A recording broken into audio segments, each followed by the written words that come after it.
Sveiciens visiem, kur pievienojušies podkāstam Karjeras labirintos, kurā es pētu dažādus izaicinājumus, iespējas un dažādas grūtības, ar ko sastopas cilvēki savos karjeras ceļos. Mans vārds ir Elīna Bulāne.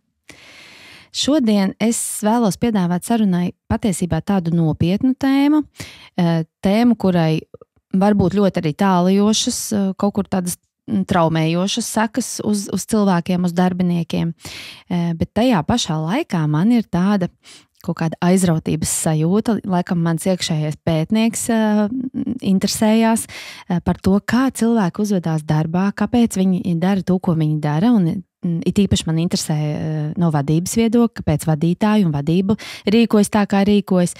Līdz ar to es esmu tiešām priecīga apskatīt šo tēmu šodien. Angļu valodā šai tēmai ļoti tāds trāpīgs termins. Tas ir gaslighting. Šis termins ir izcēlies no 1938. gada lugas, britu luga, tā ir pēc tam 40. gadā, man liekas, viņi uzņēma arī filmu, kas ir trilleris, saucās Gaslight, tātad gāzes lampa, gaisma no gāzes lampas. Tur tas sižets tiešām trilleris, tur ir vīrs un sieva, tas vīrietis manipulē ar sievietes uztveri, piemēram, apgalvojot, ka tā gaisma no lampas nav kļūsi bālāka, lai gan viņa patiesībā ir, viņš viņu tur griež nost un griež atpakaļ, un viņš manipulē ar to viņas vidi, tādā veidā noliedz viņas realitāti, līdz tā sieviete sāk apšaubīt savu veselo saprātu. Jūs saprotat, ja ieinteresē, noteikti iegūlējiet, paskatieties. Un pēc 22. gadā, man liekas, šis termins gaslighting kļuva par gada vārdu, pateicoties tam, cik ļoti bieži cilvēki viņu iegūlē un meklē. Viņš ļoti trendīgs vārds kļuvis. Latviešu valodā, man liekas, tam vārdam nav tik tāds trāpīgs un sulīgs nosaukums vai tulkojums, bet mēs runāsim par manipulāciju, kas jau pēc būtības tā arī ir. Ņemot vērā šī podkāsta tādu specifiku, es tiešām vēlos tēmu apskatīt tādēļ, ka, man liekas, ikvienam, kurš klausās, tā būs informācija par šo fenomenu, iespēja varbūt to atpazīt apkārt esošajos, varbūt gribu arī kaut kādu uzsvaru uzlikt tieši uz vadītājiem, lai darbinieki var atpazīt, ja gadījumā to novēro. Jo tā kombinācija vadītāja vara plus šāda te uzvedība manipulatīva, tā ir tiešām kritiska. Tā kombinācija, tāpēc ir vērtīgi par to runāt un zināt un atpazīt. Mana šīs dienas epizodes viešņa un saruna biedrs šādai te sarunai ļoti labi orientējas un izglīto arī cilvēkus emocionālās vardarbības jautājumos, gan darba vietās, gan mācību iestādēs, vispār arī personīgajās attiecībās. Tā kā es esmu tiešām ļoti priecīga sveicināt Latvijas autisma apvienības vadītāju, Uzvedība LV vadītāju, spēļu izstrādātāju un pedagogu Līgu Bērziņu. Sveika, Līga! Labdien! Paldies, ka tu esi šodien šeit. Mums tāda svarīga tēma priekšā, tāda svarīga saruna. Man tāda sajūta. Kā tev šķiet? Jā, noteikti. Ļoti, ļoti daudz dimensiju šai tēmai ir. Mēģināsim tā paskatīties no tām dimensijām. Bet pirms mēs sākam, Līga, tu esi arī saņēmusi Latvijas lepuma apbalvojumu par sirdsdarbu, vai ne? Jā. Manuprāt, tas noteikti daudz ko pasaka par tevi, ne tikai kā par profesionālu, bet arī kā par cilvēku. Tiešām fantastiski un apsveicu. Gribējās tev pajautāt, kas ir tā tava sajūta, ko tu vēlies dot sabiedrībai un kāpēc? Zini kā, tā mana misija tiešām arī ir kalpošana. Man patīk šis vārds, es šo vārdu izjūtu, un kalpot, protams, nenozīmē atdot visu sevi, ja? Tas nozīmē faktiski darīt tās lietas, kas padara labāku dzīvi citiem cilvēkiem, gan sociālajā jomā, tā kā to arī minēju, esmu autisma apvienības vadītāja. Un tas ir ļoti, ļoti plašs darbs, jo tāpēc, ka šajā brīdī mēs pieskaramies cilvēku dzīvēm brīdī, kad sabiedrība šo cilvēku izolē, bieži vien arī paša ģimenes izolējas. Un arī, protams, darba vidē. Tāpēc arī faktiski šī emocionālā vardarbība darba vidē ir ļoti slēgta tēma, un varbūt arī skatoties gan Latvijā literatūru, gan arī pasaulē, mēs nemaz neatradīsim tik daudz ekspertus, kas runātu atklāti par to, kas notiek aiz korporāciju durvīm, kas notiek aiz mazu uzņēmumu durvīm, kas notiek aiz ģimenes uzņēmumu durvīm. Un, līdz ar to cilvēkiem parasti ir tā sajūta, ja notiek kaut kas ļoti sarežģīts, tad viņi ir vieni. Viņiem ir tā sajūta, es vainoju sevi, tāpēc, ka es kaut ko neizdarīju, man vajadzēja strādāt vēl vairāk, man vajadzēja parādīt sevi vēl labāk, un tad mani liktu mierā, tad mani redzētu, tad mani novērtētu. Bet patiesībā, jā, darba aizsardzība tā ir zinātne, tur ir pētījumi un ļoti daudzi šie modeļi, ieskaitot to pašu manipulāciju, ir izpētīti. Un, ko tas nozīmē, ka parasti, ja mēs nonākam kādā sarežģītā dinamikā, ir vērts skatīties literatūrā, ir vērts meklēt izskaidrojumu, jo tajā brīdī vienkārši tu saproti, kādi būtu tavi nākamie soļi, ko spērt, vai gluži otrādāk, ko nespērt. Un ņemot vērā to, ka neveselīga dinamika darba vidē ir ārkārtīgi traumējoša, tad tas arī var iedot šo te izskaidrojumu, ka tātad tas neesmu es, ka es esmu viens no daudziem, un visticamāk, ka nākamais, kas nāks manā vietā, piedzīvos to pašu, un visticamāk arī iepriekšējie, kas ir bijuši manā vietā, ir piedzīvojuši to pašu. Jā, lieliski tu pateici. Es domāju, ļoti bieži epizodēs es mēģinu vedināt uz to, ka tā informācija ir svarīga tāpēc, lai mēs iemācītos atpazīt kaut kādas lietas un reflektēt. Jo, ja mēs nezinām to, ko mēs nezinām pareizi, mums ir svarīgi zināt, lai pēc tam par to reflektētu un saprastu, kas ir tas, ko es piedzīvoju, un tad arī varam kaut ko mainīt. Jā, tieši tā, jo ir divas iespējas. Vai nu, ja tu kaut ko piedzīvo un tu nezini, kas ar tevi notiek, tad tu reaģēsi uz to. Bet šajā brīdī, ja tu zini, kas notiek, tad, un tu zini, kā to sauc, tad tu jau vari sākt arī šo situāciju vadīt. Precīzi. Vai, kas vēl ir būtiski, atkāpties. Jā, nu tad tu vari pieņemt lēmumu, ko ar to darīt, vai ne? Brīnišķīgi mēs esam iesildījušās, un es ceru, ka mums izdosies arī sniegt kaut kādu ieskatu par to, kā tad atpazīt šīs lietas un ko var iesākt. Bet varbūt sākam ar to, ka izrunājam, ko tad īsti nozīmē tas gaslighting, jeb tā manipulācija. Tad latviski to varētu tulkot kā manipulācija, bet faktiski literatūrā mēs runājam par ilgstošu manipulāciju. Tas nav viens gadījums, tie nav divi gadījumi. Tā ir ilgstoša manipulācija, kuras mērķis ir likt otram šaubīties par savām izjūtām, par savām atmiņām, vispār par realitāti, tādējādi iegūstot kontroli pār šo cilvēku. Tad kā tas var izpausties? Tad apzināti realitātes noliekšana. Tu to izdomāji, piemēram, ja? Vadītājs saka. Šajā gadījumā paskatīsimies no vadītāja perspektīvas, jo vadītājiem vēl vairāk iespēju ir ar šo nodarboties. Tu to izdomāji, tā nav pārspīlēšana vai trivializēšana. Tu vienmēr tā dari. Šie te teksti, vai tu dramatizē šo situāciju. Vainas pārlikšana. Ja tu nebūtu izdarījusi tā, tad nebūtu šādi. Ja tu nebūtu tik jūtīga, tad viss būtu normāli. Un faktu sagrozīšana vai izdomāšana. Tātad vienkārši pats kaut ko samānās un izdomā un melo. Man liekas, ka tas termins, tas gaslighting, ļoti precīzi palīdz nosaukt vārdā to pieredzi, ko īstenībā citādi grūti aprakstīt. Jo tā manipulācija un tieši šādā veidā tiešām ļoti spilgti, laikam, tas termins ļoti spilgti raksturo. Kā tu domā, kā mums darbiniekiem iet ar šādas te vadītāju uzvedības atpazīšanu? Zini, tur ir grūti, un faktiski šī te manipulāciju atpazīšana parasti sākas ar to, vai es atpazīstu sevi, vai es atpazīstu savu uzvedību un cik stipra ir mana identitāte.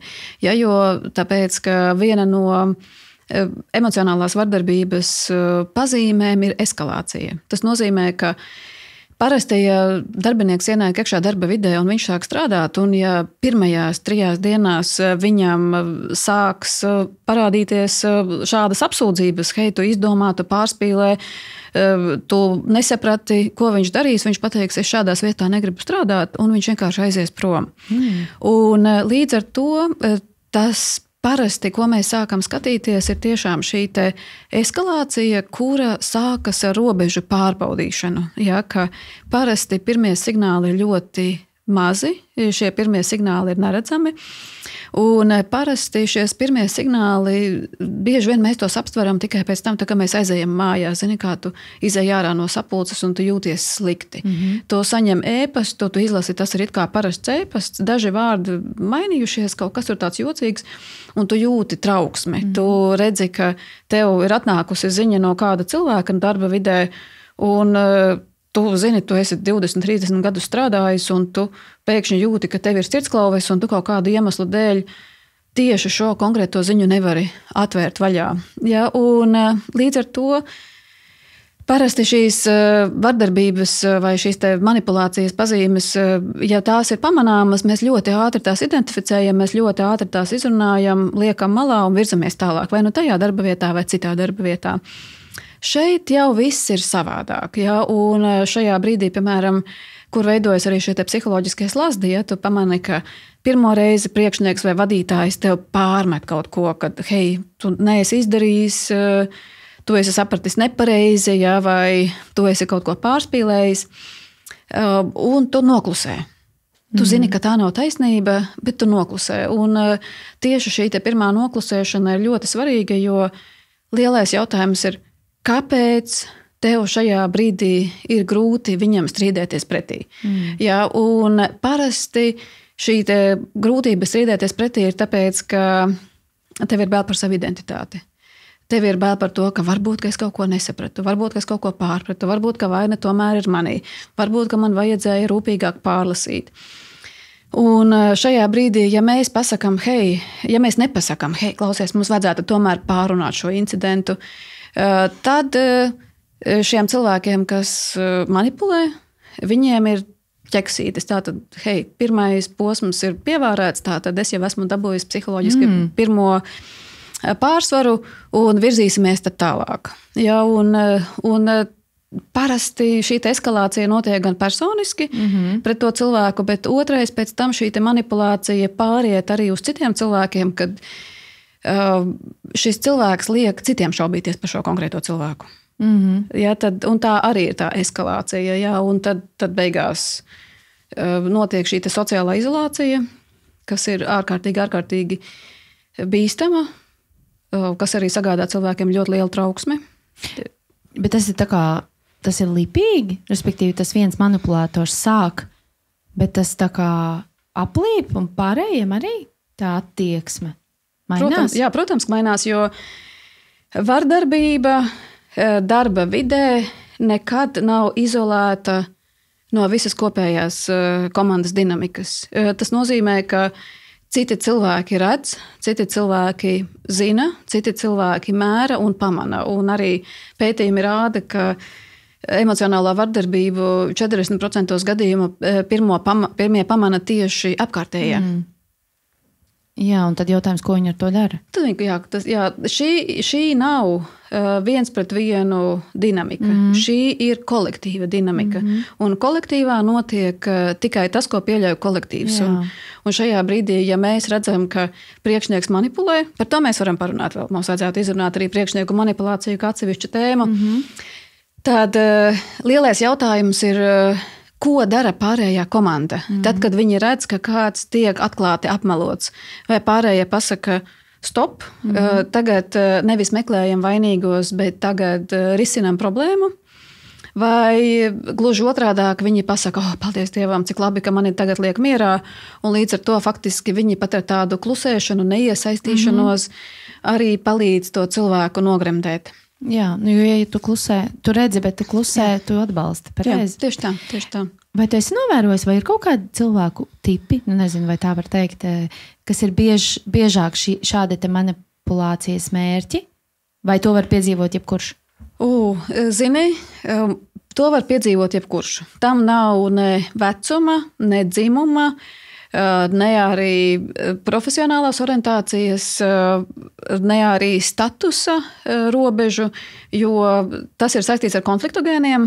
Mums katram ir kaut kādi triggeri. Mums katram ir kādas lietas vai kādi cilvēki, kurus mēs nevaram ciest, vai citiem ļoti nepatīk trauksmaini cilvēki, citiem nepatīk ļoti kontrolējoši cilvēki, citiem nepatīk cilvēki ar ļoti spilgtu balsi, citiem nepatīk milzīgi cilvēki, kas atgādina bulijus, kas viņus ir piekāvuši 3. klasē. Un līdz ar to mums katram ir kaut kādi triggeri, un mēs katrs varam kādu notriggerēt kaut kādā veidā. Un līdz ar to pilnīgi pietiek ar to, ka tu kļūsti par mērķi tikai tāpēc, ka tu esi bijis nepareizā vietā un nepareizā laikā darba vidē. Jebkurš. Šis ir baigi jaudīgi, ko tu teici, un man atnāca prātā tas teiciens, ka kā tur bija tā kā salauzti cilvēki, salauž citus cilvēkus, nelaimīgi cilvēki padara nelaimīgus citus. Respektīvi, ja tu neesi ļoti apzināts un ļoti ar sevi strādājis, protams, visus triggerus savus 100% nevar izstrādāt un visu būt super apzināts, bet tomēr, ja tu vispār neesi veltījis laiku, tad tu jau esi atklāts nervs, tev jebkas var vai ne uztriggerēt. Jā, un ir cilvēki, kuri par saviem mērķiem izvēlas tiešām augsta līmeņa speciālistus, spilgtas personības, cilvēkus, kas atklāti pauž savu viedokli, un tas viņiem ir izaicinājums. Un līdz ar to tas ir mīts, kas saka, upuri darba vidē ir tie cilvēki, kuri neskatās acīs, kuri tur saplūst ar papešu krāsu, kuri visiem saka, jā, tā nav taisnība. Ik viens var kļūt par mērķi. To nesauksim par upuri, varbūt, bet šajā gadījumā tas ir target, tas ir mērķis. Jā, tad šajā brīdī tātad šī neveselīgā komandas dinamika tiek virzīta kāda viena cilvēka, arī cilvēku grupas virzienā. Jā, un lielās korporācijās, arī valsts iestādēs ir pilnīgi normāli, ka šo te negatīvo uzmanību saņem vesela nodaļa vai departaments. Jā, tā kā tur nav tās skalas un tie mērogi var būt savādāki. Bet atgriežoties pie tava jautājuma arī par vadītājiem, parasti teorija izdala tādas 4 lielas personības grupas, kuri varētu būt šie pāridarītāji. Pirmie ir cilvēki, kas īsteno ekonomisko vardarbību, ko tu arī zini pati, kas ir tātad rezultāts par katru cenu. Tātad šajā brīdī cilvēki vienkārši dara visu iespējamo, lai sasniegtu labus rezultātus. Parasti viņi saka arī tur tā kā, ja tu nevari izturēt, tad ej prom. Ja mums tur 10 cilvēki rindā stāv aiz tevis. Jā, un tad otrā grupa ir cilvēki, kuri ir kļuvuši par vadītājiem, un viņu sauc arī par nejaušajiem pāridarītājiem. Ir cilvēki, kuriem ir tā sajūta, ka tātad, lai es vadītu uzņēmumu, tad man vajag būt skarbam, man vajag būt īstam vecim vai vecenei un nesmaidīt, un ja es smaidīšu, tad viņi redzēs, ka man var kāpt uz galvas, jā, un faktiski viņiem trūkst prasmju. Un tādus to arī savā ceļā esmu satikusi ļoti daudz. Un mēs esam redzējuši arī tiešām es esmu strādājis ar kolektīviem, kur vadītājiem pasaka, ka tātad, ja tu nemainīsies, tev būs jāiet prom. Un visi saka, nē, viņš nemainīsies. Bet tā nav taisnība. Lielākajā daļā gadījumu šie te nejaušie pāridarītāji ir cilvēki, kuriem vienkārši nav prasmja. Un izejot labus tiešām arī tur iemācot viņiem psiholoģiju, iemācot arī viņiem vadības zinības un iemācot tādu klasisku menedžmentu un līderību, viņi var kļūt par ļoti mīlētiem vadītājiem. Un tad mums ir jārunā par 2 terminiem, kurus man ļoti nepatīk lietot, bet teorija lieto, kas ir tātad ir narcisistiskie vadītāji. Jā, un tātad ar viņiem, starp citu, nemaz tik grūti nav, jo lielākajā daļā gadījumu cilvēkiem, kuriem ir šis te narcisisms, tā viņu problēma darba vidē ir, ka viņi identificējas ar rezultātu. Un viņi identificējas arī ar citu cilvēku rezultātiem un citu cilvēku uzvedību. Un līdz ar to viņu vajadzība ir vairāk nevis kontrolēt savas iekšējās reakcijas, bet kontrolēt apkārtējo vidi. Un tas, protams, arī liek citiem cilvēkiem vienkārši dzīvot milzīgā stresā un spriedzē. Un tad ir jārunā arī par šo te psihopātisko tipu, ka tā tad ir vadītāji, arī ne tikai vadītāji, kuri dara pāri darīšanas pēc, jo tāpēc, ka viņiem vienkārši patīk. Viņi zina, un parasti, protams, arī dodoties uz komandām, mēs sakām, ka nav tā, ka kāds cilvēks no rīta pamostas un domā, ka kā tagad man ieriept kādam kolēģim. Bet ārkārtīgi mazā procentu daļā ir tomēr. Ir tomēr. Bet tā ļoti, faktiski tā varbūtība, ka to ar šādu cilvēku satiksies, ir ļoti maza. Jā, jo, zinies, tagad klausījos un domāju par tiem tipiem, kā mēs šādus cilvēkus ieliekam par vadītājiem, kā viņi kļūst par vadītājiem? Tāpēc, ka daudzi cilvēki neprot atšķirt līderību no nepatīkamas, vardarbīgas uzvedības. Jo, ja mēs redzam cilvēku, kurš runā atklāti, kurš ir ļoti netaktisks, kurš vienkārši iet cauri sienām, lai dabūtu savu rezultātu, kurš iet uz to rezultātu par katru cenu, tad kolektīvos citreiz pasaka, jā, redzi kā, bet viņam ir tik labi rezultāti, tāpēc mēs viņu paaugstināsim. Bet viņi neskatās uz šo te cilvēka ietekmi uz kopējo komandas dinamiku, ka tas viens cilvēks izlauž rezultātus, paralizē 10 citus cilvēkus, un faktiski tas uzņēmums sāk nīkt. Un tad mēs arī pamanām to, ka šādos gadījumos bieži vien kolektīvs sāk organizēt vidi ap šo vienu cilvēku, un mēs pazaudējam galveno, kas ir uzņēmuma mērķi, kāpēc mēs strādājam. Un es esmu arī piedzīvojis darba intervijas, kad intervējot jaunos darbiniekus, cilvēki sāk skatīties nevis pēc tā, vai šis cilvēks der šim amatam, bet kā viņš sapratīsies ar šo vienu sarežģīto cilvēku. Un tad nereti korporācijās arī viņi domā, ka, ja mēs viņu paaugstināsim, tad viņš nomierināsies, bet patiesībā viņš saņem pozitīvu apliecinājumu, tātad mana uzvedība bija pareiza. Precīzi, jā. Un tad atkal šī te komunikācija eskalējas. Un, jā, droši pabeidz. Jā, un tad ir vēl viena lieta, kas ir jāmin ar šiem cilvēkiem, ja mēs runājam par manipulācijām, ko sauc arī termins divas sejas. Jā, ka šie cilvēki ļoti labi prot piemeklēt komunikācijas un uzvedības stilu atbilstoši konkrētajai vidē. Jā, un tad līdz ar to tas, ko mēs parasti arī vērojot darba dinamiku, skatāmies, piemēram, šis cilvēks kliedz uz kādu cilvēku. Kliekšana ir svarīga. Mēs atkal varam runāt par kliekšanu. Jā, un tad, kad viņš kliedz, pēkšņi ienāk iekšā kāds cits cilvēks, un viņš pārvēršas. Uzreiz pārvēršas, un viņš sāk runāt ar šo mērķi kā ar labāko draugu. Un šī uzvedība mums vienmēr ir jāņem vērā, jo tas nozīmē, ka šis cilvēks nav autentisks. Jā, šis cilvēks pielāgo savu uzvedību atbilstoši mērķiem, un tur notiek tāda atkal termins, kas ir objectification, kas ir, ka tātad šie cilvēki neredz tevī personību ar saviem sapņiem, viņi redz tevī objektu, kurš vai nu palīdz vai traucē sasniegt viņu mērķus. Ļoti daudz tiešām dimensiju, ļoti sarežģīti, bet ar to arī psiholoģija ir skaista.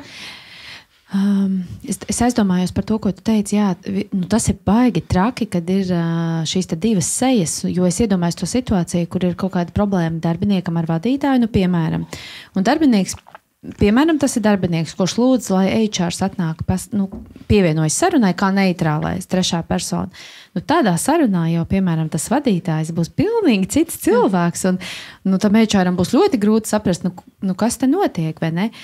Šis ir kaut kas arī, kas jāpatur prātā, un tas droši vien liecina tikai par to, ka ir jābūt vairākiem šiem te datiem, no kurienes smelties informācija par šo situāciju. Tā nevar būt tikai, es paskatījos to vadītāju, pilnīgi normāls, es nesaprotu, kur te problēma. Jā, tas ir šī viena dimensija, un otrā dimensija ir arī, kā HR interpretē notiekošo. Jā, jo šajā brīdī, ja mēs piedzīvojam šādus pāridarījumus, tad nākamais jautājums ir, ka mēs pajautājam kolēģim, saki, kā tu redzi, saki, kas šajā brīdī notiek, es nespēju noorientēties. Un mēs skatāmies, ko atbilda pārējie, vai viņi saka, zini kā, viņam tikai slikts garš stāvoklis, zini kā, viņš ir noguris šodien, zini kā, viņš ir vadītājs, viņš var kliegt, un tev jāsaprot, ka katrs vadītājs tā dara. Vai gluži otrādāk, šī te komanda pasaka, ka, zini kā, šis jau ir drusku pāri, un šajā brīdī mums ir jālūdz palīdzība. Un atkal tieši aculieciniekiem ir ļoti, ļoti liela nozīme, jo ir primārā vardarbība un ir sekundārā vardarbība.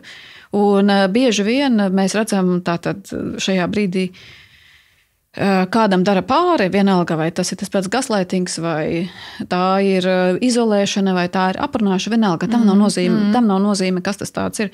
Un ko nozīmē primārā, sekundārā vardarbība? Parasti mums liekas, ka tā tad, Elīna, tagad tev kāds dara pāri, nabadzīta, jā, tu esi upuris, tu cieti. Bet bieži vien šis tiešais šis tiešais cietušais ir sekundārais upuris. Primārais upuris ir visi, kas to novēro, jo notiek iebiedēšana. Un šajā brīdī izvēloties vājāko, uz kuru kliegt, uz vājāko, kuru izolēt, kuru gaslaitot, šīs pāri darītājs pasaka, redzat, ka ja jūs nebūsiet ar mani, ja jūs runāsiet pretī, ar jums notiks tieši tas pats. Jā, un līdz ar to šajā brīdī visa komandas dinamika sastingst, un neviens nekustās. Ja? Un mēs aizējam uz sapulcēm, mēs skatāmies, ka ir sapulces, kur cilvēki nesarunājas. Mēs esam bijuši darba vietās, kur vienā telpā sēž 6 cilvēki, un viņi nedēļām nav pārmījuši vārdu, jo tāpēc, ka viņiem ir bail, ka katrs viņa vārds tiks interpretēts. Jā. Fenomenāli tiešām, kā tas strādā neredzami, vai ne? Tas ir gaisā, tas ir visur, un to nevar pat redzēt. Par šo tieši es gribēju parunāt par vadītājiem, kas izmanto šo manipulācijas stratēģiju, kā viņi to dara, un te jau ir tas vistrakākais, ka sākums ir tāds, ka viņi nereti uzticību veido. Viņi sākumā rada tādas pat siltas, uzticamības pilnas attiecības. Viņi tā kā iekaro to uzticību, tās attiecības, lai darbinieks justos labi un novērtēts. Un tāpēc nemaz, tā kā arī tu teici, tas viss eskalēs, bet sākumā to var tiešām nepamanīt. Pēc tam tikai vēlāk, pamazām, tas vadītājs, ja tas ir vadītājs, šajā gadījumā mēs runājam par vadītājiem, liek darbiniekam šaubīties par sevi, sāk kritizēt, sāk trivializēt viņa domas, jūtas, noniecināt. Viss tā lēnām un pamazām, tā kā tu teici, to nemaz nevar tā pēc vienas situācijas atpazīt. Un visbeidzot, tas posms ir atstumšana, kad tiešām atstāja viņu novārtā, ignorē, izstumj gan no komandas, no lēmumu pieņemšanām, no jebkādām situācijām. Un es aizdomājos, klausot, pašai spriežot par šiem posmiem, kā tev šķiet, vai vadītājs var vispār pats neapzināties, ka viņš manipulē? Zini kā, pirms mēs iesim pie tā, vai drīkst atgriezties, ko tu teici, ka pirmais posms nav pamanāms. Patiesībā pirmais posms ir pamanāms. Un pirmais posms raksturojas ar robežu šķērsošanu. Parasti šie vadītāji, kuri veido siltas, ļoti tuvas attiecības, viņi izrāda ļoti lielu interesi par tavu personisko dzīvi. Parasti viņi mēģina iebrist tavā interešu lokā, viņi mēģina arī sapludināt laika robežas, un varbūt to esi pamanījis, to esi pamanījis, ka ir cilvēki, kas paliek ilgāk pēc darba runāties, un viņiem interesē, no kurienes tu esi nācis, uz kurieni tu ej, kā tevi atbalstīt, un ļoti bieži šeit notiek tādi nerakstītie psiholoģiskie kontrakti, kas liek tam cilvēkam dot kaut kādas lielas cerības, ka kaut kas tagad būs nākotnē, kad caur šo cilvēku tagad atvērsies, sakārtosies mana karjera vai kaut kāda dzīve. Un tā kā arī šajā pirmajā posmā ir pamanāmas pazīmes, un viena no šīm pazīmēm ir arī privilēģiju piešķiršana. Tas nozīmē, ka, piemēram, tas cilvēks, viņš saņem vairāk informācijas nekā pārējie. Viņam tev starp citu, bet vienam nesaki, bet uzņēmumā būs tas un tas un tas.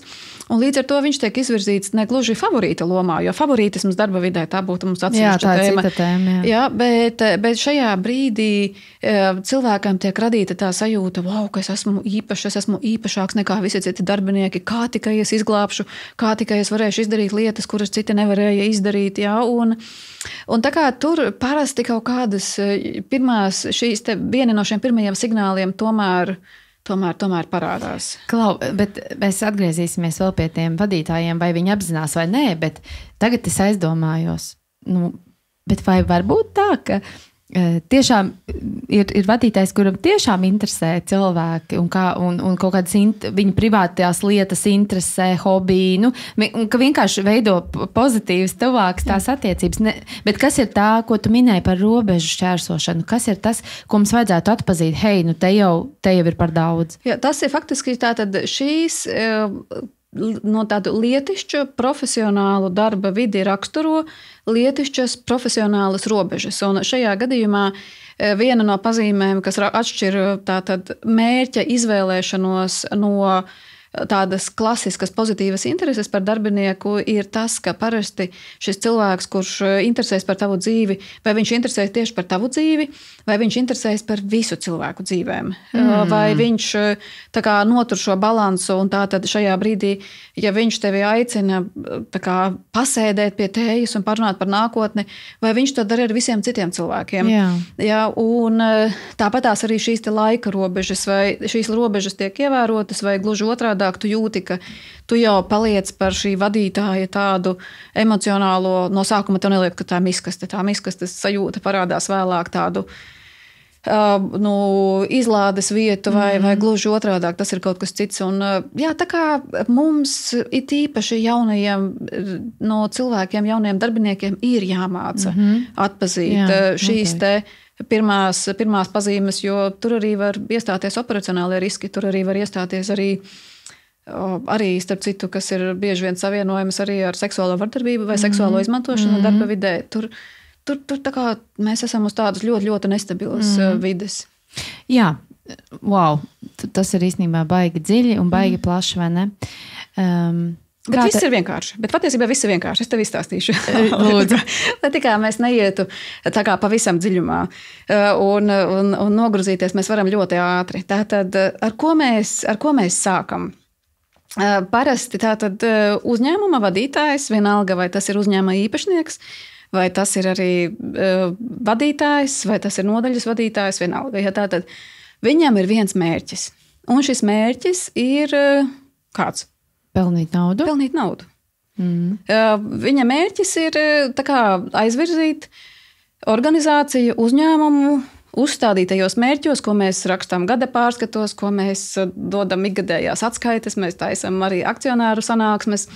Tur ir viens mērķis. Un šajā brīdī tas jautājums, kas mums ir jāuzdod un ko mēs vienmēr uzdodam, ir šī uzvedība, ko es pašlaik redzu.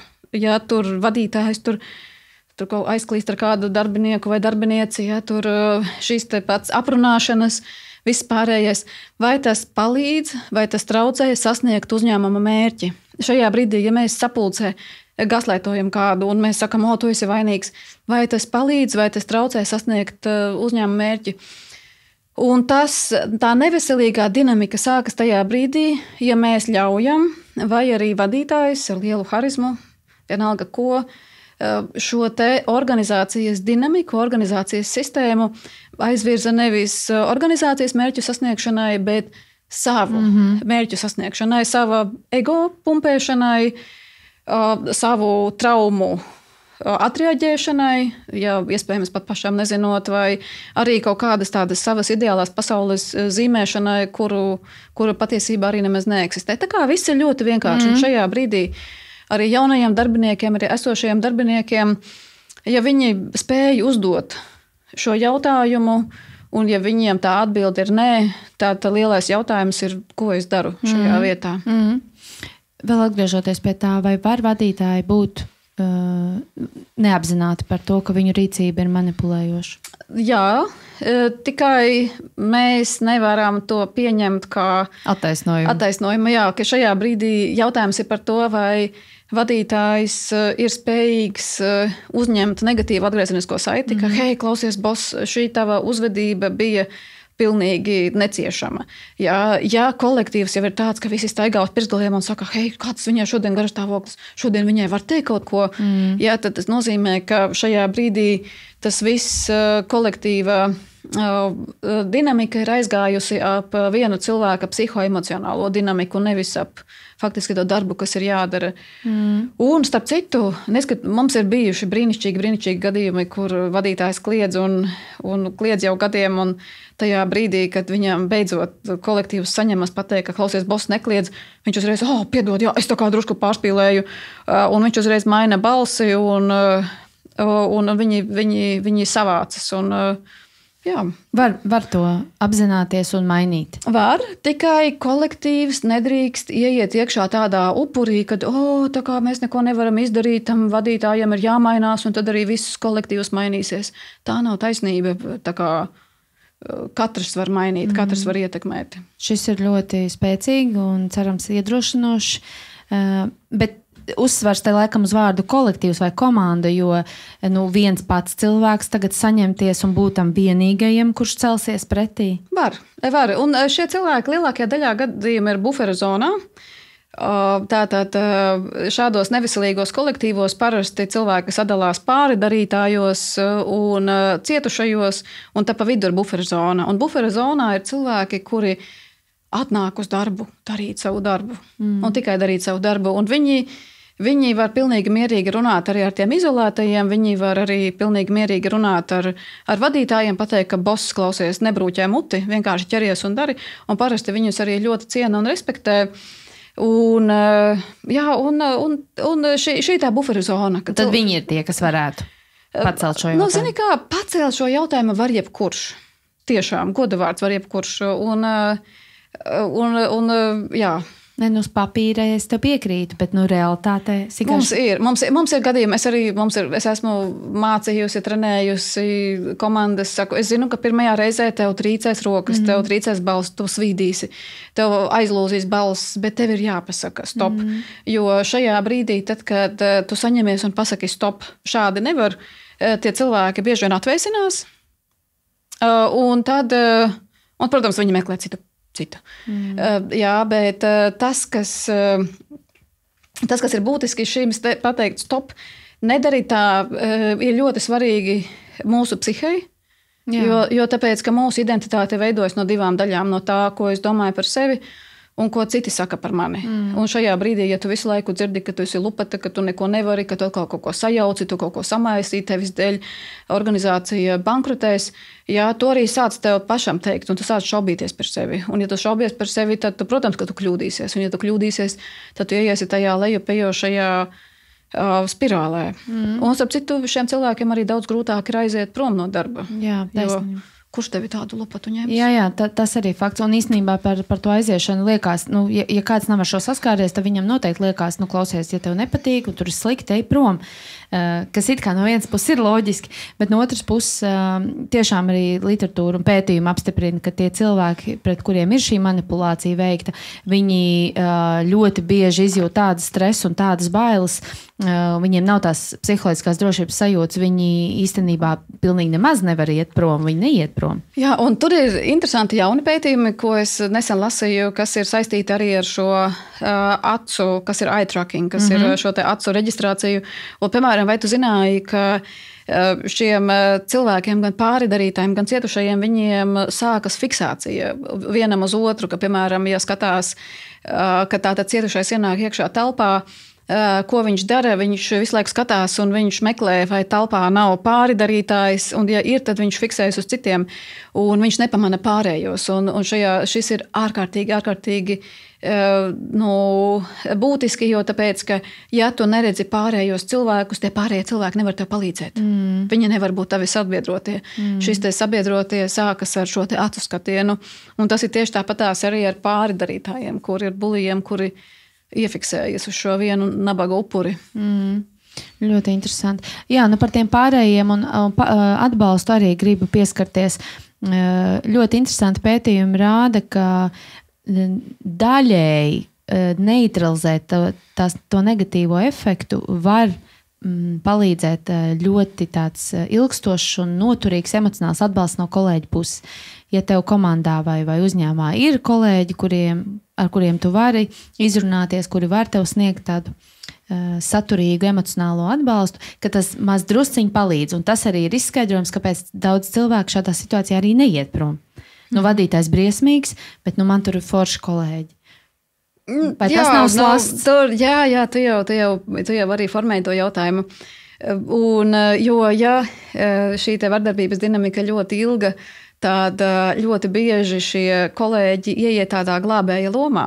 Viņi palīdz tam nabaga upurim, bet viņi palīdz tik daudz, lai tas upuris paliktu darbā, jo, ja viņš aizies prom, tas sitīs kādu citu. Un tad sāka šī glābšana, kura patiesībā nav nemaz glābšana, bet kura ir tāda glābšanas imitācija. Jā, realitātē to uztur. Jā, un šis arī ir tā dziļi, bet man liekas ir vērtīgi. Citreiz varbūt kādam norizonē un liekas, es esmu kaut ko tādu piedzīvojis vai atpazīstu to situāciju. Gribu padalīties ar dažām atziņām no pētījumiem, ko cilvēki ir stāstījuši, kas ir bijuši tajās situācijās. Varbūt mēs varam iziet cauri un padiskutēt. Tur tiešām ļoti interesanti. Pirmkārt, situācijas, kur tie cilvēki, vadītāji, kas manipulē, ļoti bieži sāk ar sirsnīgu toni un smaidu sejā un saka, tu pārāk ņem pie sirds. Un tā, kad tev tā pasaka, tad cilvēks saka, es nezinu, varbūt tiešām. Un viņš jau tā smaidīja, viņš jau tā mīļ. Un, kad cilvēki tā kā, jūtā, kā tu teici, to var just, tu jūties slikti. Bet ar prātu mēģini sev teikt, bet pagaidi, varbūt tiešām es ņemu visu pie sirds. Tas arī tāds slasts, vai ne? Jā, šī tā pati šaubīšanās par savu identitāti, jo tas ir tas, kā mēs panākam vai to, ka cilvēks, viņš tā kā nezina, kas viņš vairs ir, jo tāpēc, ka šajā brīdī tas tiešām iet caur šo te vienu prizmu, caur šo pāridarītāju prizmu, un otrais ir, redzi, kur ir tas sarkanais karoks. Šajā brīdī vadītājs pasaka, kā tev justies. Un tas ir tas, ka... šits man patīk. Jā. Šits ir baigi vērtīgi. Un varbūt bišķiņ atkāpjoties no vadītāja, bet vispār, ja tev cilvēks saka, kā tev justies, jā. Viņš mēģina tevi izmantot, manipulēt. Jā. Jo kā viņš var zināt tavu realitāti? Un šajā brīdī tas nozīmē, ka viņš to tavu realitāti sāk pārrakstīt. Jā, jo tāds emocionāli inteliģents cilvēks pajautās, kā tu jūties un mēģinās saprast, kā tu jūties. Jā, un arī šis, kas notiek, kā mēs atšķiram vardarbību no pāridarījuma un nejaušības, ir tieši tas, ka šajā brīdī tātad mēs konfrontējam, es saku tātad, hei, šis nav bijis pareizi, šis man sāpēja, šis man radīja stresu, šis radīja uztraukumu, šis man traucēja sasniegt mūsu mērķus. Un ko dara otrs cilvēks? Jo veselīgās attiecībās otrs pasaka, hei, atvaino, es nerēķinājos, vai tu vari pat neatvainoties, tu pateiksi, ka, hei, klausies, apsēžamies, paskatāmies, mana perspektīva ir šāda, tava perspektīva ir šāda. Jā. Un manipulācijas gadījumā mēs redzam, ka šis cilvēks aiziet no tā prom, un viņš minimizē pāridarījuma spēku. Jā. Noliedz viņu kaut kā, te ļoti labi piemēri no situācijām. Vadītājs saka, nezinu, man neviens cits par šo nav sūdzējies, tu vienīgais vai tu vienīgā. Tu vienkārši tādi jūtīgi. Šo sievietes ļoti daudz reportē pētījumos, ka spiež uz viņu emocionalitāti, uz jūtīgumu, tā stereotipizācija milzīga. Tad ir vēl citreiz vadītājs saka, es nezinu, ko tu izdomāt, visur tā ir. Tā visur notiek. Tā kā, ja tev šis nedara, tad jau tu vispār nevar strādāt. Ja? Tā kā cilvēki ir stāstījuši par šādām te vadītāju tiem teikumiem, ja, tie, kas ir biežāk izmantotie. Tu atpazīsti šos tekstus? Jā, tas pats, ko mēs arī runājām. Un zini, kā šajā brīdī tas ir pilnīgi normāli, ka tu, kā cilvēks, kurš esi gājis runāt par lietišķām lietām, pēkšņi tev pasaka, ka tu zini, kā tu esi sieviete, jā, un viņas skatās uz pasauli savādāk. Jā. Es kā vecis redzu pasauli savādāk. Jā. Un tas ir pilnīgi normāli, ka šajā brīdī tu apstulbsti, un tas ir pilnīgi normāli, ja tu pieņem lēmumu savu ķermeni no šīs situācijas izvilkt ārā. Vienkārši pasaki, boss, zini, kā šajā brīdī saruna beidzas, ejam katrs uz savu pusi, un tev, kā cilvēkam, kurš to piedzīvojis, daudz vieglāk būtu, piemēram, uzrakstīt viņam vēstuli. Tā kā atsaucoties uz to mūsu sarunu, tu teici tur tā, un es tev teicu jā, bet zini, kā pārdomājot, es tomēr redzu, ka šī situācija ir šāda. Un te ir dati, ka mums no bērnības ir iemācīts tas, ka ja tu tevi izsauc pie tāfeles skaitīt dzejoli, ko tu nezini, ka tev tas dzejolis jānoskaita līdz galam. Un tad tu piedzīvo pazemojuma, ka tu to dzejoli nezini, ja, un tu mokies. Bet dzīvē ir savādāk. Dzīvē ir daudz labāk būtu, ja tu paņemtu šo teicamnieka vai teicamnieces efektu malā un pateiktu, stop, zini, kā man trūkst informācijas, es redzu, ka es šo sarunu nevaru turpināt, vai mēs varam atgriezties pie sarunas rīt. Un te savākt visus datus, ja, jo parasti cilvēki viņi apstulbst, un tad, viņš tā teica, es jau viņam apsolīju, jā, varbūt, ka viņam arī ir taisnība, un mēs to noliekam malā. Bet atcerieties arī to, ka ļoti bieži tad, kad jūs mēģināsiet ar šo cilvēku runāt pēc tam par to notikušo, kad boss, es tomēr to redzu savādāk, varētu sakot eksplozija, to sauc arī par narcisistisko eksploziju. Jā, bet tas nekas, jo parasti pēc tam dzīve paliek vienkāršāka, jo tāpēc, ka vienkārši šis cilvēks redzējis, ka jūs spējat un jūs meklējat veidus, kā nospraust robežas, gan personiskās robežas, gan arī lietišķās robežas. Zini, pa ko es visu laiku domāju? Baigi aizķērās. Tieši no HR perspektīvas. Ļoti bieži pie HR nonāk tādas situācijas, nezinu, vai tur pārsūta to, tas vadītājs pārsūta šādu darbinieku e-pastu. Kā tu saki, tas darbinieks tur savāc datus, tagad sarakstīs tur pilnu e-pastu, un tas vadītājs var iegriezt to e-pastu, paskaties, kā viņš te emocionāli izplūst, viņš ir emocionāli nestabils un vēl kaut ko. Respektīvi, kā tai trešai pusē, kas nav dienā blakus un tiešām neredz visu, vai ne? Kā būt objektīvam, kā saskatīt, saredzēt, ka te kaut kas nav, atsaucoties vēlreiz uz tām divām sejām. Jo tas vadītājs, viņš jau ir viltīgs un ļoti gudrs, viņš zina, ko HR-am var teikt, kā to iegriezt, jo viņam ir vairāk vara nekā tam darbiniekam. Zini, kā šī vadītāja vara ir iluzora, un ja tu pēkšņi nonāc strādāt kolektīvā, kur tev ir sajūta, ka vadītājam ir vairāk varas nekā tev, tad skrien prom. Jo patiesībā tu labi zini, ka līderības loma ir ārkārtīgi neaizsargāta. Līderi un vadītāji patiesībā ir ārkārtīgi trausli. Viņi pārauga visu sistēmu, un viņi ir tie, kas rūpējas arī par šo visa organisma asinsrites sistēmu. Ja? Un viņi arī jūt, un viņi arī rūpējas par to, un tāpēc arī CEO ir tik ļoti labi apmaksāta pozīcija, un tāpēc arī es domāju, arī ne tev, ne man nemaz nav žēl, ka viņi paliek dārgās viesnīcās un brauc ar dārgām mašīnām, jo tāpēc, ka mēs zinām, kādu cenu viņi maksā par to. Jā, bet šajā brīdī, ja mēs rakstam vēstuli par to šo konfrontēt, ka, hei, boss, es redzu šo situāciju savādāk, tad atkal mūsu mērķis ir izveidot attiecības, kuras būs veselīgas gan man, gan tam vadītājam. Jā, un šajā brīdī tā vēstule no sākuma būs emocionāla, tā ir jābūt emocionālai vēstulē, bet ja mēs šajā vēstulē ieliekam to, ka boss, es redzu, ka mums ir bijusi neskaidrība, jo tāpēc, ka es sapratu no tava teiktā sapulcēt to, un es redzu, ka es esmu izdarījis savādāk, un tas neatbilst tavam redzējumam. Vai tev ir ideja, kā mēs varētu nodot informāciju viens otram, lai šāda situācijas neatkārtotos? Saki, ko mēs varētu darīt, lai visi saņemtu informāciju vienlīdzīgi un lai visiem būtu iespēja izdarīt šo darbu kvalitatīvi, jo tāpēc, ka tas arī palīdzēs mums visiem, gan saņemt labu atalgojumu, gan arī laicīgi aiziet mājās, ka šajā brīdī tas atslēgas jautājums nav par to, ka kuram ir taisnība, kuram nav taisnība. Atslēgas jautājums ir par to, ko mēs varam darīt, lai šī situācija vairāk neatkārtotos. Jā, un es domāju, ja tāds ir mērķis abām pusēm, visticamāk tas vispār līdz HR-am neaizies, jo tam vadītājam ir patiesa vēlme un interese atrisināt un turpināt to sadarbību, vai ne? Bet tad, kad sākās tā pārsūtīšana un iesaistīšana HR un mēģināt parādīt. Un faktiski tas aizved nereti pie tā, ka tas vadītājs uzādās uz tā cilvēka. Un viņam ir vieglāk varbūt šķirties no šī cilvēka. Jo tad ir ērtāk. Jā, tas ir mums jāskatās, kā šī uzēšanās notiek. Ja, jo tiešām tā arī ir, kā tu saki, ka no sākuma tiks izmantoti visi birokrātijas instrumenti, organizācijas instrumenti, pret šo cilvēku, kurš ir saņēmis negatīvu uzmanību. Un vēlāk šie jau būs aprunāšana, izolēšana. Kāds bossings. Jā, tad jau mēs aizējam otrajā posmā. Un šajā brīdī tad ir lielais jautājums par HR-u, kas ir pieņēmis HR-u darbā.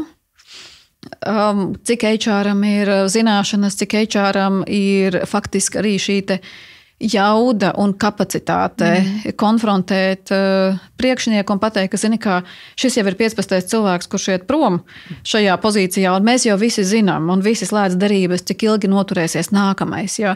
Un lielākajā daļā gadījumu, ko arī Voss saka, kad jūs esat slikts HR, jūs vienkārši neprotat pieņemt darbā cilvēkus, un tad faktiski šajā brīdī, lai HR justos labi, tad viņi saka, jā, boss vienkārši nav tik labu cilvēku, un mēs darām visu iespējamo, un HR sāk tā kā aizstāvēt savu tēlu tā vietā, lai arī risinātu konfliktu. Tur atkal sava dinamika pareizi. Jā. Labi. Jā, es vēl atradu ļoti interesantu to darbinieku pieredzi šī te gaslighting sakarā.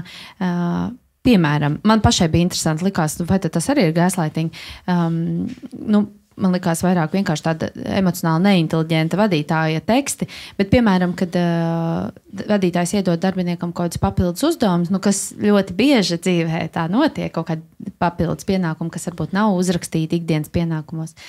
Bet tad, ja darbinieks saka, ka varbūt ir par daudz vai es šito nevaru, un tad vadītājiem ir tādi teksti, bet tu taču gribēji izaugsmi, tu taču gribēji jaunu amatu. Un tad uzliek, vai ne to spiedienu, tagad tu atsakies, tad tev nebūs. Tāda arī manipulēšana. Jā, tur ir vairākas dimensijas, tad mums ir drusku jāparunā par psiholoģiskiem kontraktiem, jo iespējams, ka sākotnēji arī tiešām tā bija, ka tajā brīdī, kā jauns darbinieks stājas darbā, viņam ir sajūta, tagad es iešu līdz pasaules malai un atpakaļ un šķērsošu 3 kalnus un atnesīšu nemirtības ūdeni. Jā, un ja tu vairāk sāc strādāt, tad tu tā kā ieburzies un tu to savu psiholoģisko kontraktu par tom 3 kalniem maini, bet tajā pašā laikā vadītājs, viņš joprojām tur to pirmo sarunu galvā, un to es esmu bieži piedzīvojusi, ka vadītāji ļoti tur tās pirmās darba intervijas galvā, un līdz ar to šajā brīdī ir vienkārši nesakritība starp to, kur dzīves posmā vai karjeras posmā atrodas vadītājs, kuram ir tas uzņēmums jāizstumj pāri tiem kalniem, un kur atrodas tas darbinieks, kurš jau varbūt ir vīlies, drusku demotivējies, un varbūt viņam arī komanda ir tāda, kas saka, zini, kā komandā tas psiholoģiskais kontrakts, ka tu nevari būt par pudeles korķi, kurš bremzē visus darbus, bet tu nedrīksti būt arī tas pirmdrīnieks, kurš visus stumj uz priekšu, jo tāpēc, ka tev visiem ir jāstrādā vairāk. Jā, un var gadīties, ka tur tieši ir kāda cita dinamika, kas nāk klajā, un šajā brīdī atkal ir, ja tu kā no vadītāja dzirdi tādu apvainojumu, tā kā, jā, bet tu tur solīji, un tagad tu esi mainījis, ka tu nevis ieeji upurī, ka tā, mani gaslaito, bet tu saki, boss, zini kā, bet redzi kā, es jau pagājušajā nedēļā aizgāju prom ne ātrāk par 8. Tu zini, ka es esmu gatavs strādāt naktīm, ja tas ir nepieciešams, bet es neesmu strādāt gatavs naktīm visas naktis, jā, un ja tu redzi, ka, piemēram, šo manu darba posmu tu varētu deleģēt tam, tad es esmu gatavs šo ņemt. Jā, bet paņem kaut ko no manis nost. Savādāk es būšu pilnīgi nevajadzīgs. Jā, un vienkārši tiešām tā kā neieiet tādā pat savā iekšējā emocionālajā slazdā. Precīzi, jā. Un vēl viens noslēdzošais piemērs, pirms mēs ejam pie kaut kādiem varbūt ieteikumiem. Šis gan man likās ļoti interesanti no tā diversity and inclusion jomas. Tur bija situācija, kur vadītājs darbinieku sauc par mazo princesi un drāmas karalieni komandas čatā. Un darbinieks saka, ka tas ir aizskaroši viņam. Un vadītājs saka, bet tas taču joks, tev trūkst humora izjūta. Jā, šis ir robežu šķērsošanas gadījums. Šis ir, jā, šo mēs varam minēt klasiski, kā piemēru likt iekšā grāmatās par vardarbību darba vidē, jā, jo tātad atkal šajā gadījumā mēs redzam nevienlīdzību. Ja, piemēram, vienu sauktu par princi, otru sauktu par princesi un trešo sauktu par, kroņnesi un ceturto par bruņinieku, un mēs pēkšņi nonākam tādā realitātē, tad tas ir viens. Bet šajā brīdī šīm princesēm ir liela misija. Princese nozīmē, ka mēs atņemam cilvēkam vārdu un uzvārdu, un mēs viņu depersonalizējam. Mēs viņu depersonalizējam citu cilvēku priekšā. Tas nozīmē, ka redzat, paskatieties, kāda viņa princese, un jūs visi tur strādājat, un viņa tur sēž tronī. Un līdz ar to, nezinot arī kontekstu, vienkārši tā pārskrienot pāri, kā saka, zīlēšana pēc fotogrāfijas, ja, ka šajā brīdī mēs redzam tādu klasisku sociālās izolēšanas piemēru, kur vadītājs netieši dod atļauju citiem darīt pāri vai sociāli izolēt šo cilvēku. Un par to, jā, tev ir slikta humora izjūta, mēs jau par tevi runājām, jo patiesībā man ir tiesības uz manu slikto humoru izjūtu, jā, un man ir tiesības, ka man vispār nav humora, ja es vadu automašīnu, krauju ķieģeļus. Man nav rakstīts darba aprakstā humora izjūta. Man ir rakstīts darba aprakstā, tur aizvest 30 kravas ar ķieģeļiem nedēļā. Un lieciet to manu humora izjūtu malā. Un šajā brīdī tātad šis ir personisks apvainojums, un šis ir sitiens pa identitāti. Tas ir tas, kā cilvēks sāk šaubīties, ka viņš ir neiederīgs, ka viņš nav pareizs, ka viņam ir jābūt savādākam, un tajā brīdī, tā, ka mēs neesam uz savas identitātes pamata, mēs sākam šaubīties, un mēs paliekam ļoti trauksmaini par visu. Man tāds maz drusciņ filozofisks jautājums. Es domāju, kādam šis liekas pats par sevi saprotams? Un kāds ir tik tālu vēl no tās domas? Kāpēc tā ir? Kā notiek tā attīstība uz apziņu, ka šādas lietas nav pieņemamas nekādā veidā? Es domāju, ka sāksim ar skolām. Tā kā mēs varētu aprunāties, jā, ko ar mums darīja pedagogi skolā, ko ar mums darīja skolā citi pieaugušie, ko ar mums skolā darīja citi bērni. Un vai kāds bija blakus un pateica, ka zini, ka šis nav forši, ka šī ir vardarbība, ja, ka tā kā ielikt krupjus kāda kurpēs, ja, un pieliet somu ar zupu. Un iespundēt toaletē un viss šitas. Jā, un tad šajā brīdī, hei, tev nav humora izjūta, ka tev, jā, un te, tā kā, diemžēl mēs visi nākam no mūsu bērnības, un mūsu sabiedrībai arī ir vēsture, un šī vēsture nav tā emocionāli empātiskākā, jo mūsu sabiedrība ilgus gadus bija izdzīvošanas režīmā. Un, protams, arī izdzīvošanas režīmā nevajag pazaudēt cilvēcību. Jā, tā attīstība notiek, protams, bet brīžiem gribētos tā kā ātrāk. Bet, lai tas notiktu ātrāk, tā ir mana pārliecība, ka tur vajag tāda pašapzināšanos un pašrefleksiju. Pieaugušais cilvēks tikai tā par sevi var iemācīties un pieņemt, apzināt lēmumu, nē, es darīšu savādāk, šis nav ok. Un uz to mums jāiet.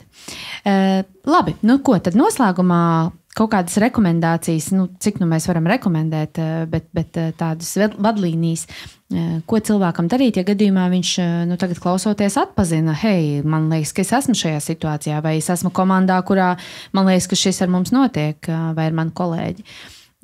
Kas būtu tie ieteikumi, ko mēs varētu darīt? Viens, ko no pētījumiem redzu, sāc dokumentēt notikums, tātad kaut kādi vārdi, konteksts, ko kurš pateica, vienkārši tāpēc, lai pēc tam atcerētos precīzi, vispirms pašam sev tāds check-in. Kā tur bija? Lai nav tā, ka nē, es jau izdomāju, nē, es jau pārspīlēju. Tu māji ar galvu, tas nozīmē, ka jā, ka šis ir labs. Rakstiet, pat ja ne dokumentējiet, izklausās biedējoši. Tas, ko tiešām iesakām, rakstiet dienas grāmatu. Un šī dienas grāmata palīdzēs paskatīties, kā notiek notikumi un kā tie notikumi attīstās, jo mūsu psihe ir ārkārtīgi interesanta, jo mēs pārrakstām mūsu atmiņas. Katru dienu mēs pārrakstām. Mums liekas, tas nebija tik traki. Varbūt es arī kaut ko pārpratu, jā, un tas nebija piezīmēts. Varbūt man vajadzēja uzprasīt kaut kādus jautājumus. Un šajā brīdī, ja jums būs iespēja kaut vai 3 rindkopās katru dienu, kaut vai tajā pie tās sapulces tur kalendārā pierakstīt mazas piezīmes, ka pateica to, mainījās tas, un pēc tam paskatīties atpakaļ un viņam pateikt, ka, zini, kā 23. oktobrī tu teici savādāk, un šis man ir piezīmēts. Un šajā brīdī, tad, kad tu sāksi datēt, un viņi zinās, ka tu sāc datēt un dokumentēt, dinamika mainās. Jā, jo mēs vairāk neoperējam uz šiem psiholoģiskajiem kontraktiem. Man jau atkal liekas, tajā brīdī, kad šitāda saruna sāks un darbinieks atnāk pie vadītāja un saka, tā, es esmu pierakstījusi visu, ko tu teici tajā un tajā datumā, es vienkārši domāju, no tā brīža, uz kurien ved šīs te attiecības un sadarbība? Zini, kā to nevajag iet pie vadītāja ar šo sarakstu. To mēs varam darīt, un tad tas ir atsevišķs posms. Un tad, kad mēs ejam cauri Luktēna Leimaņa vardarbības cikla modelim, tad tas ir 4. posms, jau palīdzības lūgšana un iešana pie vadītāja. Un teorija saka tieši to pašu, ko tu arī saki, ka palīdzība tiks noraidīta. Bet mēs varam sākt piezīmes rakstīt jau ātrāk, un šajā brīdī tiešām arī sapulcē pateikt, ka, hei, klausies, pagājušajā trešdienā tu teici to, un man tas ir piefiksēts te. Un es skatos, ka tagad kaut kas mainās. Ko tas nozīmē? Ja, un es tev varu izstāstīt brīnišķīgu stāstu par gaslightingu, ko mēs piedzīvojām vienā skolā, kur arī bija ārkārtīgi vardarbīga pedagoģi, kas kliedz uz bērniem, jo viņi nav sagatavojušies uz ieskaiti, kuru viņa saka, ka viņa ir teikusi, ka būs ieskaite, un bērni nezināja, ka būs ieskaite. Viņa saka, nē, es jums vakar to visiem teicu, un jūs nedzirdat. Un, ja domāju, un tagad visi bērni iet ārā no klases, 5. klase, visi raud. Izņemot vienu bērnu, kurš tā kā runā citiem. Šitā skolotāja gan tāda jocīga. Vienu dienu viņa saka vienu, otru dienu viņa saka kaut ko pilnīgi citu. Ja, un redzi, kā šis ir tas stāsts, ko mēs izstāstam sev. Un no tā, kā mēs to stāstu izstāstam, mēs arī pieņemam lēmumu, kā mēs reaģēsim uz to, kas tajā vidē notiek. Un no tā, kā mēs reaģējam uz to vidi, tas ir tas, kā mēs arī šo situāciju risinam. Jā. Šis gan ilustrē ļoti labi, es tev pilnīgi piekrītu. Nu, lūk, un tad tā dienas grāmatas rakstīšana vai to piezīmi veikšana palīdzētu turēties pie kaut kādas realitātes. Citādāk, tā kā tu teici, mēs jau pārrakstam savu atmiņu un vairs arī paši samazinam. Nē, nebija jau varbūt tik traki, varbūt es tur nesapratu. Tad, protams, viens no ieteikumiem ir meklēt profesionālu atbalstu, kas vienmēr var nākt par labu, ja tu jūti, ka netiec galā, vai es pat nezinu, vai obligāti jāgaida tā, ka pavisam netiec galā, bet ka vienkārši ir nepieciešams atbalsts. Dažādas konsultējošās profesijas, kas var sniegt šo te atbalstu šādā situācijā, ja tu esi kļuvis par manipulācijas upuri vai mērķi. Jā. Jā, vai ne? Jā, tas ir šis, tikai rēķināties ar to, ka nevienmēr pirmais profesionāls jums palīdzēs.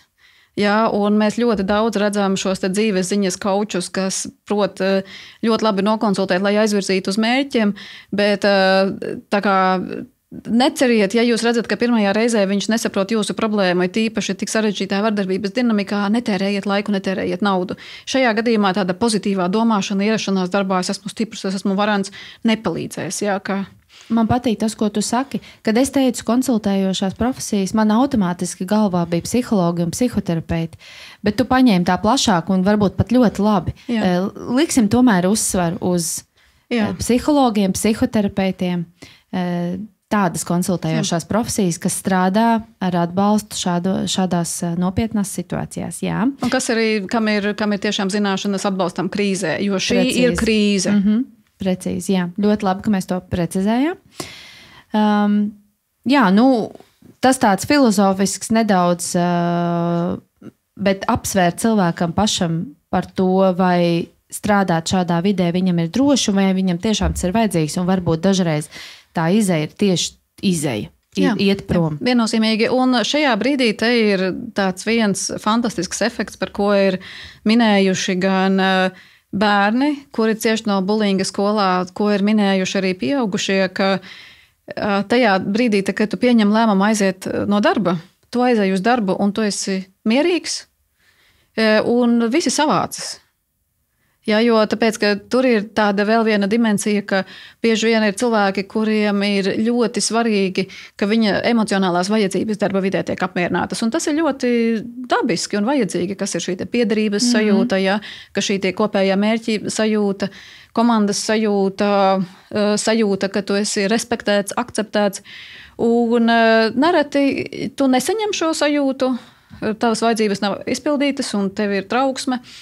Un tad, kad tu pieņem lēmumu, ka man to visu nevajag, es tagad nostrādāšu te, un izrādās, ka viņi vairs nevar to neko atņemt, jo nereti tā, ka tu gribi būt piederīgs, tu gribi darīt labu, viņi saka, figu, tu nebūsi piederīgs, un tu, es esmu izolēts. Ja tev nevajag būt piederīgam, jā, vienkārši atnāc, izdari. Jā, mainās kaut kāda tā dinamika, vai ne? Jā, tāpēc gribēju teikt, ka pieņemt lēmumu, aiziet prom ir ļoti labi, jo pat ja tu neaizēji prom, tavai psihei ir vajadzīga šī sajūta, ka tev ir plāns B, ka tev ir kur iet. Kad ir risinājums kaut kādā situācijā. Savukārt, varbūt HR kolēģiem, ko varam ieteikt un arī ko literatūrā min, izglītot darbiniekus par šo tēmu, kas man tiešām liekas ļoti svarīgi, ka mēs varētu izglītot sabiedrību, darbiniekus, kādas ir tās pazīmes, to pašu arī tos vadītājus, līderus mācīt arī par šīm te uzvedībām. Ieviest, protams, dažādus atgriezeniskās saites sniegšanas mehānismus, vai ne? Dažādas anonīmas aptaujas, tās var būt sarunas, bet veids, kā cilvēks var sniegt to informāciju, lai vispār tas būtu zināms. Un tā kā tu arī pieminēji par tiem rezultātiem, vai ne, ka nereti šie te manipulatīvie vadītāji ir ar to noslieci uz tiem rezultātiem un rezultātu pāri visam. Un tad tur arī literatūrā minēts, ka uzņēmuma kultūrā veidot šo te sadaļu vai aspektu, kā arī tā darbinieka pašsajūta, kā mēs te jūtamies, tas ir tikpat svarīgi, kā mums virzīties uz tiem rezultātiem.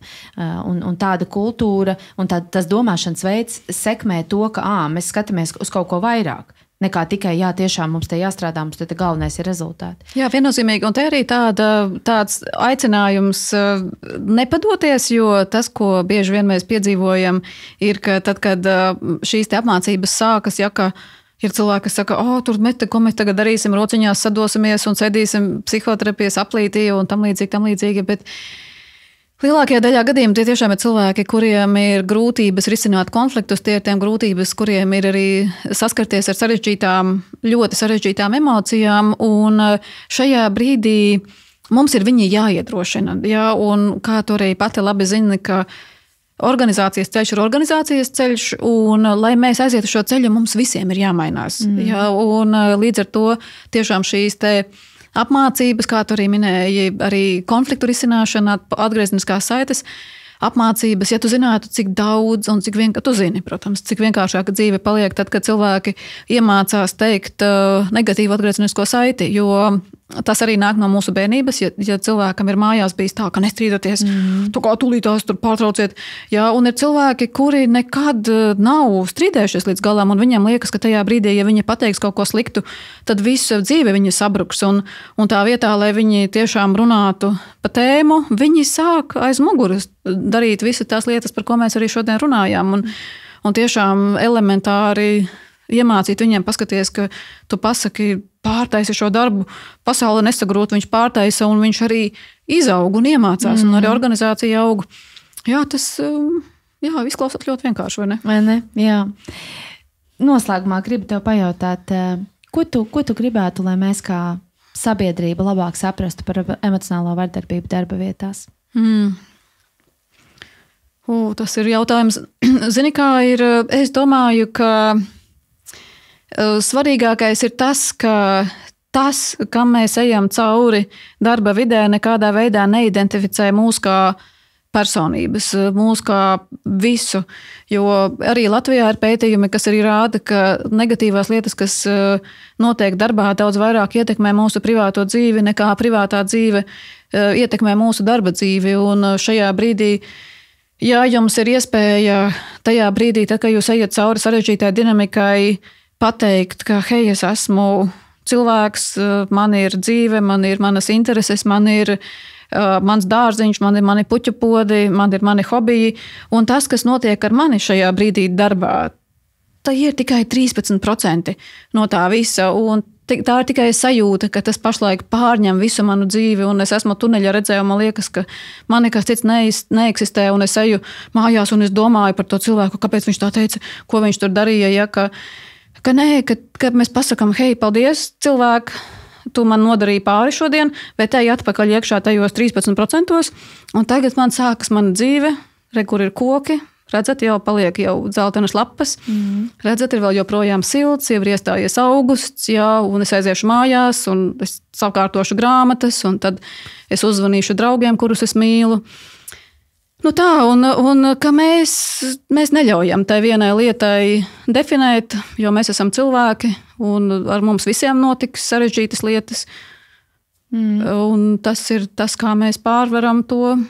Tas tikai laika jautājums. Mēs pārvarēsim to. Brīnišķīgi. Es domāju, šis ir ļoti labi ieskicē, kādu atbalstu varētu saņemt cilvēks pie profesionālā psihologa vai psihoterapeita, respektīvi ieraudzīt savus resursus un iet tajos resursos. Nevis būt tajā situācijā līdz ausīm iekšā un pāri un tur noslīgt. Tā kā tu ļoti labi tādu arī ieskatu tajā iedevi. Milzīgs tev paldies. Man bija personīgi ļoti interesanti. Es domāju, mēs tiešām pieskārāmies ļoti sensitīvai, nopietnai tēmai. Ceru, ka kādam tas palīdzēs gūt izpratni, informāciju, ja ne tagad sitienu, tad kādreiz dzīvē laicīgi atpazīt un tad zināt, ko tomēr varu darīt un ka varu darīt. Mēs katrs varam kaut ko darīt tajā situācijā. Protams. Un paldies tev par tavu ceļu. Paldies, tev sirsnīgs. Un paldies klausītājiem un skatītājiem, ka klausaties un skatāties un sekojat līdzi. Droši rakstiet komentārus, rakstiet ziņas, kā jums šis rezonēja, dalieties ar kaut kādiem saviem piemēriem, ja varat un vēlties. Es vienmēr priecājos. Un tad jau tiekamies un uz sadzirdēšanos nākamajās epizodēs. Paldies, atā! Paldies!